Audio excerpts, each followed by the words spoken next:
आज का टॉपिक है क्रिया। भाई ये क्रिया क्या होता है? क्रिया मैं बता देना चाहता हूं, क्रिया काम को कहते हैं। क्या? काम को। कौन सा काम? जो आप हर रोज करते हो वो क्रिया है, एक्शन है। कोई भी काम, आना जाना, खाना पीना, धोना सोना, लेना देना, नफरत करना, प्यार करना, सोना भी एक काम ही है भाई। तो सो मत जाना, अभी जाग जाओ, क्योंकि जागना भी काम है। तो जितनी भी चीजें आप अपनी बॉडी से करते हो, आप अपने माइंड से करते हो, तो वो होती है क्रिया। क्रिया के कुछ अन्य प्रकार भी है, उसको बाद में देखते हैं। सबसे पहले कुछ एग्जांपल्स देख लेते हैं क्रिया के। कौन कौन से एग्जांपल्स है, चलिए देखते हैं। मैं खेल रहा हूं, वह घूम रही है, संध्या गाती है। भाई खेलना, घूमना और गाना क्या है? ये क्रिया है। खेलना, घूमना, गाना ये सब क्रिया है। अगर मैं बोलूं पंखा, क्या पंखा क्रिया है? नहीं। कोई अगर काम हो रहा है तो वो क्रिया है। मैं बोलूं टेबल, क्या ये क्रिया है? नहीं, क्रिया नहीं है। मैं बोलूं बेंचेस, ये क्रिया नहीं। मैं बोलूं किताब, ये क्रिया नहीं है। मैं बोलूं नहाना, नहाना क्रिया है, इंसान करता है। जिस काम को आप करते हो उसे कहते हैं क्रिया। चलिए देखते हैं आगे। कर्म के आधार पर क्रिया के दो भेद होते हैं। भाई कर्म के आधार पर क्रिया के दो भेद होते हैं। कर्म क्या होता है? एक स्पेसिफिक सा काम होता है, उसको बोलते हैं कर्म। कर्म एक एक्शन होता है, एक रिएक्शन होता है, उससे बोलते हैं कर्म। क्रिया तो आपको पता चल गया। अब चलते हैं कर्ता की ओर। कर्ता किसे कहते हैं? भाई एक बात ध्यान में रख लेना, करने वाले को बोलते हैं कर्ता। जैसे मैं घूम रहा हूं, घूमने का काम कौन कर रहा है? मैं करता हुआ। फैन घूम रहा है, यानी पंखा घूम रहा है, घूमने का काम कौन कर रहा है? पंखा। तो पंखा क्या हुआ? कर्ता। कर्ता हुआ कि नहीं? मच्छर मुझे काट रहा है, भाई काट कौन रहा है? काटने का काम कौन कर रहा है? मच्छर। मच्छर क्या हुआ? कर्ता। मच्छर तो कर रहा है, करने वाले को कर्ता कहते हैं। हवा आ रही है, कौन आ रही है? हवा। हवा करता है। मैं मच्छर को काट रहा हूं, तो कर्ता कौन हुआ? मैं। चलिए आगे बढ़ते हैं, देखते हैं। कर्म के आधार पर क्रिया के दो भेद होते हैं। कितने? दो भेद होते हैं क्रिया के। वो कौन कौन से हैं? पहला है अकर्मक और दूसरा है सकर्मक। पहले देख लेते हैं यहां पर सकर्मक क्रिया। भाई सकर्मक क्रिया का मतलब होता है साथ में करना। स यानी साथ में। इसका ठीक उल्टा होता है अकर्मक क्रिया। जैसे आप देख सकते हो, अ यानी बिना साथ के, अ यानी बिना साथ के। तो इसका कंपैरिजन करके मैं आपको आज सिखाने वाला हूं। आप कैसे पहचानोगे कौन सी जो सेंटेंस है, कौन सा वाक्य है, वो सकर्मक क्रिया है या फिर अकर्मक क्रिया। मां कहानी सुना रही है। भाई मां क्या सुना रही है? कहानी सुना रही है। मां सुना तो रही है, सुनाना क्या है? ये क्रिया है, लेकिन क्या सुना रही है? कहानी सुना रही है। उसका ठीक उल्टा देखिए, बच्चा रोता है। भाई बच्चा रोता है, रोने का काम कौन कर रहा है? बच्चा कर रहा है। लेकिन क्या इसमें कर्म है? नहीं है। आपको कैसे पता चलेगा कि कर्म है या नहीं? चलिए देख लेते हैं। यहां पर बच्चा नृत्य करेगा, दूसरा है बच्चा नृत्य करेगा। बच्चा कर रहा है, लेकिन क्या कर रहा है? नृत्य कर रहा है। बच्चा रोता है, कैसे रोता है? ये नहीं पता। कहां रोता है? ये नहीं पता। सुमन खा रही है, क्या खा रही है? कब खा रही है? क्यों खा रही है? ये सब तो नहीं पता। कोई स्पेसिफिक रीजन जो होता है, स्पेसिफिक रिएक्शन जो होता है, तो वो होता है सकर्मक क्रिया। कर्म के साथ जो होता है उसे बोलते हैं सकर्मक क्रिया। आगे, आनंद सेब खाएगा। भाई आनंद क्या खाएगा? सेब खाएगा। यहां पर लिखा है सेब, यानी आनंद खाने किसको खा रहा है? सेब को खा रहा है। यहां पर बंदर नाचेगा। बंदर कैसा नाचेगा? पता नहीं। जैसे अगर मैं बोलूं बंदर बाजार में नाचेगा, हाँ भाई, अगर बंदर बाजार में नाच रहा है तो ठीक है, वो सकर्मक क्रिया है। अकर्मक क्रिया क्या है? ये जो क्रिया किस पर प्रभाव डाल रहा है? कर्ता के ऊपर। बंदर नाचेगा, भाई नाचने का काम कौन कर रहा है? बंदर। मैंने क्या बोला था आपको कि काम करने वाले को क्या बोलते हैं? क्या बोलते हैं? कम ऑन से। काम करने वाले को सकर्मक, अकर्मक क्या कहते हैं? काम करने वाले को कर्ता कहते हैं। कर्ता किसे कहते हैं? जो करता है, काम जो करता है उसे कर्ता कहते हैं। बंदर नाचेगा, नाचने का काम कौन कर रहा है? बंदर। ठीक। जब बंदर नाचेगा कहां नाचेगा, कब नाचेगा, इसकी पुष्टि नहीं की गई है, तो ये अकर्मक क्रिया है, इसका कर्म कहीं गायब हो चुका है।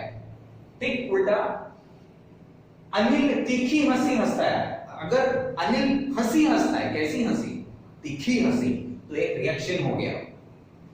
करण अर्जुन आएंगे, करण अर्जुन आएंगे, आएंगे लेकिन कैसे आएंगे, कब आएंगे, गाड़ी से आएंगे, पैदल आएंगे, कब आएंगे, आज कल परसों, कब आएंगे। ड्राइवर गाड़ी चलाता है, ड्राइवर चलाता है, क्या चलाता है, गाड़ी चलाता है। सपना गाती है, भाई यहां पर ड्राइवर गाड़ी चलाता है, तो सकर्मक क्रिया कर्म के साथ है। सपना गाती है, क्या गाती है, गाना गाती है या क्या गाती है, सपना गाती है। गाना किसके ऊपर डिपेंड है, सपना के ऊपर डिपेंड है। यहां पर कोई कर्म आपको नहीं दिख रहा है, यहां पर कोई आपको रिएक्शन नहीं दिख रहा है। जहां पर आपको कोई रिएक्शन नहीं दिखे वो अकर्मक क्रिया है, और जहां पर आपको ये रिएक्शंस दिखे तो वो सकर्मक क्रिया है। क्रिया के कुछ अन्य भेद भी हैं, कौन कौन से हैं वो, संयुक्त क्रिया, सहायक क्रिया और प्रेरणात्मक क्रिया। ओके,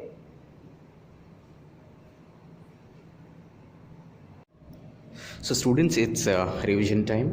आज हमने पढ़ा क्रिया। क्रिया क्या होता है, वर्ब, यानी कोई भी काम को बोलते हैं क्रिया। जैसे मैं खेल रहा हूँ, वह घूम रही है, संध्या गाती है। इसमें खेलना, घूमना और गाना तीनों ही क्रियाएं हैं। कर्म के आधार पर क्रिया के दो भेद होते हैं, कौन कौन से, पहला सकर्मक क्रिया और दूसरा अकर्मक क्रिया। सकर्मक यानी साथ में, यानी कर्म के साथ में, अकर्मक यानी बिना कर्म के साथ। जैसे माँ कहानी सुना रही है, बच्चा नृत्य करेगा, आनंद सेब खाएगा, अनिल तीखी हंसी हंसता है, ड्राइवर गाड़ी चलाता है। जिसमें आप देख सकते हो कहानी, नृत्य, सेब, तीखी और गाड़ी, ये सब के सब रिएक्शंस होते हैं, इसको बोलते हैं कर्म। ये जब कर्म के साथ में आता है तो उसको बोलते हैं सकर्मक क्रिया। माँ कहानी सुना रही है, अगर ऐसा होता माँ सुना रही है लेकिन क्या सुना रही है ये नहीं पता, तो वह अकर्मक क्रिया हो जाएगा। यानी यहाँ पर लिखा हुआ है माँ कहानी सुना रही है, तो यह क्या हो जाता है, सकर्मक क्रिया। अकर्मक क्रिया देख लेते हैं, बिना साथ के। जैसे बच्चा रोता है, कैसा रोता है ये नहीं पता, कहाँ रोता है ये नहीं पता, सिर्फ लिखा है कि रोता है, तो यह अकर्मक क्रिया है। सुमन खा रही है, क्या खा रही है ये नहीं पता, बंदर नाचेगा, करण अर्जुन आएंगे, सपना गाती है, इसमें कोई भी बीच में आपको रिएक्शंस नहीं दिखाई दे रहे हैं, तो यह अकर्मक क्रिया हो गया। क्रिया के अन्य भेद भी हैं, संयुक्त क्रिया, सहायक क्रिया और प्रेरणात्मक क्रिया। सो स्टूडेंट्स, आपको पता चल गया होगा कि क्रिया के कितने रूप होते हैं। क्रिया के 3 रूप होते हैं, अन्य कितने रूप होते हैं अभी हम लोग देखने वाले हैं। तो चलिए देखते हैं। संयुक्त क्रिया।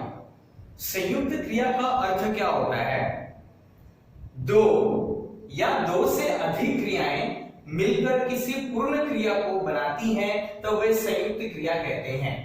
जैसे राम सो गया, सोना और गया, सोना और जाना भी एक क्रिया होती है। एक या एक से अधिक क्रियाएं, दो या दो से अधिक क्रियाएं होती हैं। यहां पर एक है सो गया, सोना और जाना दोनों ही क्रिया होती हैं, इसलिए उसको बोलते हैं संयुक्त क्रिया।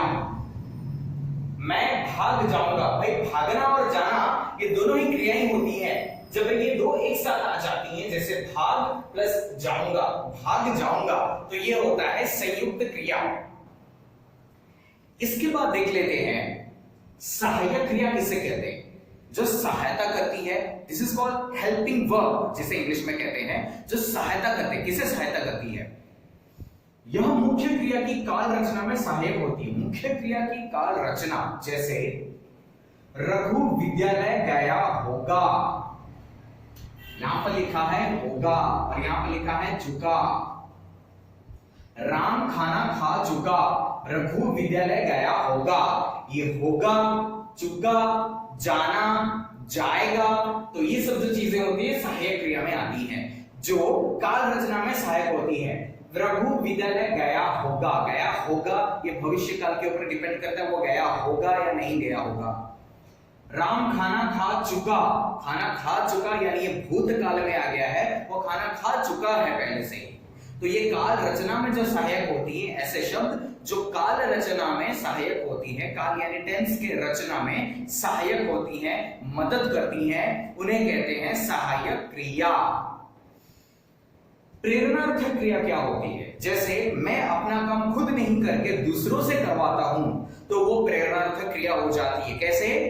इसमें कर्ता अपना काम खुद न करके दूसरों से करवाता है। कर्ता यानी मैं खुद का काम खुद नहीं करता हूं लेकिन दूसरों से करवाता हूं, तो उसमें प्रेरणार्थक क्रियाएं हो जाती हैं। जैसे शिक्षक ने छात्रों से पत्र लिखवाया, यहां पर है लिखवाया, उसके बाद नीचे है मंगवाया। शिक्षक ने छात्रों से पत्र लिखवाया, शिक्षक ने लिखा नहीं, लिखवाया। लिखवाना तो उन्होंने दूसरों से लिखवाया, खुद नहीं लिखा, तो वह प्रेरणार्थक क्रिया हो गया।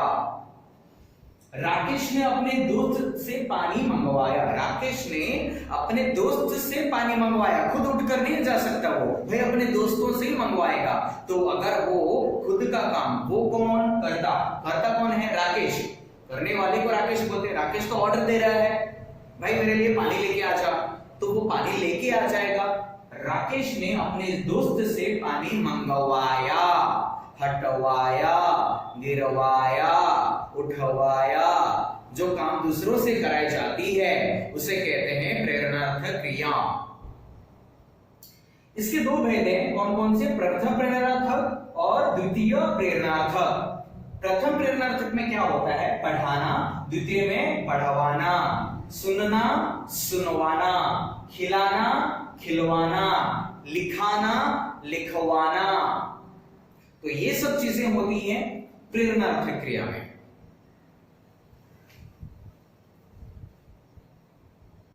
So it's revision time. संयुक्त क्रिया। संयुक्त क्रिया में दो या दो से अधिक क्रियाएं मिलकर किसी पूर्ण क्रिया को बनाती हैं, तो वे संयुक्त क्रिया होती हैं। जैसे राम सो गया, सोना और जाना दोनों क्या है? दोनों क्या है? सोना और जाना दोनों क्रियाएं हैं। मैं भाग जाऊंगा, भाग और जाऊंगा, भागना और जाना दोनों ही क्रियाएं होती हैं। सहायक क्रिया में देख लेते हैं। यह मुख्य क्रिया की काल रचना में सहायक होती है। रघु विद्यालय गया होगा, राम खाना खा चुका, होगा और चुका, ये काल में आता है। ये काल हमको दर्शाता है। जो क्रियाएं हमको काल दर्शाती हैं तो वो सहायक क्रियाएं होती हैं। इसके बाद प्रेरणार्थक क्रिया। इसमें क्या होता है? कर्ता अपना खुद का काम खुद ना करके दूसरों से करवाता है।